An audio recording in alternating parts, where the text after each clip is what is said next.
Hello दोस्तों, मैं आपका दोस्त संदीप पटेल। आज हम जानेंगे गौतम बुद्ध की एक इंटरेस्टिंग और मोटिवेशनल कहानी, जो कहानी का शीर्षक है अश्लील विचारों को कैसे रोके। यह कहानी गौतम बुद्ध की शिक्षाप्रद कहानी है। दोस्तों, आप सबके दिमाग में भी ऐसे विचार कहीं ना कहीं हो तो उठ रहे होंगे। इस विचारों को नियंत्रित कैसे करना है, चलो इस कहानी के माध्यम से समझते हैं। आपने अब तक मेरे चैनल को सब्सक्राइब नहीं किया तो चैनल को सब्सक्राइब कर लीजिए। अश्लील विचारों को कैसे रोकें। अगर ना चाहते हुए भी मन में अश्लील विचार आते हैं तो बुद्ध की कहानी आपके विचारों को बदल सकती है। एक बार चंद्रवंशी राजकुमार भरत बुद्ध के भिक्षु के रूप में दीक्षित हुए। बुद्ध अपने भिक्षु को उपदेश देने के साथ साथ उनको भिक्षाटन के लिए भेजते थे, जहाँ से उनको भिक्षा मिलती। भरत को महाबुद्ध ने भिक्षा के लिए एक श्राविका के घर भेजा। भरत रास्ते में चलते हुए सोच रहे थे कि ना जाने आज खाने में क्या मिलेगा। हमेशा महल में खाने के लिए अनगिनत स्वादिष्ट भोजन मिलते थे, लेकिन जो भी मिलेगा उसी से काम चलाना पड़ेगा। भरत ने श्राविका के घर पर जाकर भिक्षा के लिए याचना की।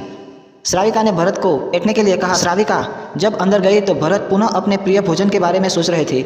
जब श्राविका भोजन लेकर आई तो भरत चंबित रह गए। भरत अपने प्रिय भोजन को देखकर खुश हो गया। भरत भिक्षा ग्रहण करने लगे। भिक्षा ग्रहण करते हुए भरत सोचने लगे कि उनको हमेशा खाने के बाद कुछ विश्राम करने की आदत है, लेकिन आज उन्हें यहाँ से खाना ग्रहण करने के बाद धूप से होकर वापस आश्रम पहुँचना है। भोजन हो जाने पर श्राविका ने भरत को कुछ समय विश्राम करने के लिए आग्रह किया। भरत पुनः खुश हो गए।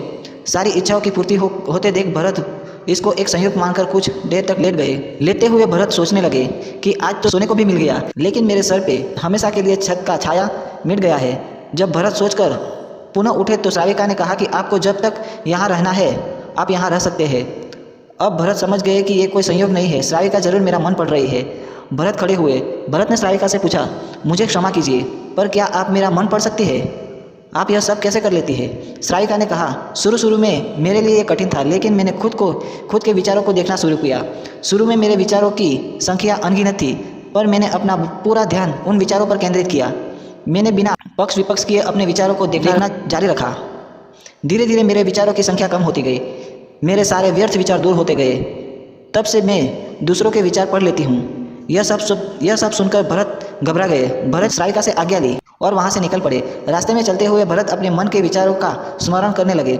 भरत के मन में श्राविका के बारे में अश्लील विचार आए। श्राविका ने भरत के बारे में क्या सोचा होगा?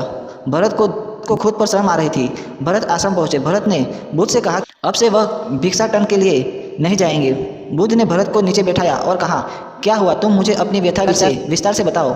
भरत ने विस्तार से सारी बात बताई। भरत की बातों को सुनकर बुद्ध ने कहा कि आज से 7 दिनों तक श्राविका के घर भिक्षा के लिए तुम्हें ही जाना होगा, लेकिन तुमको कुछ बातों का ध्यान रखना पड़ेगा। कल तुम जाते हुए अपने विचारों को पूरे होश में रहना। कल तुम जाते हुए अपने चित्त को पूरे होश में रखना। तुम्हारे अंदर कौन से विचार उठ रहे हैं उस पर ध्यान केंद्रित रखना। होशपूर्ण और जागृत के साथ ध्यान करना कि कौन सी वासना तुम्हारे भीतर उठ रही है। इस सभी का ध्यान करते हुए जाना और फिर मुझसे विचार विमर्श करना। अगले दिन भरत बुद्ध के बताए अनुसार पूरे मार्ग में अपने होश को जागृत रखते हुए चल रहा था। भिक्षु आज पूरी तरह से जगा हुआ था। जैसे जैसे श्राविका का घर नजदीक आ रहा था, भरत की घबराहट बढ़ रही थी। भरत ने अपनी घबराहट को एक तरफ करते हुए बुद्ध विचारों पर ध्यान केंद्रित किया। जब भरत श्राविका के घर पहुंचा तो उसके विचार में केवल सन्नाटा था। उसके भीतर कोई वासना नहीं थी, कोई कामना नहीं थी, ना कुछ अच्छा पाने की इच्छा थी। भिक्षु भरत ने भिक्षा ली, ग्रहण की और वहाँ से वापस निकल गया। आज भरत रास्ते में नाचते हुए आया। आज उसको जिस आनंद की अनुभूति हुई वह अद्भुत थी। आज से पहले इस आनंद को उसने कभी भी महसूस नहीं किया था। भरत ने आश्रम जाकर बुद्ध को प्रणाम किया। दोस्तों, इस कहानी से हमें यह सीख मिलती है कि हमारे मन में जो भी विचार आते हैं, अच्छे आते हैं या बुरे विचार आते हैं, हमें उस विचारों को देखना है, उसे समझना है।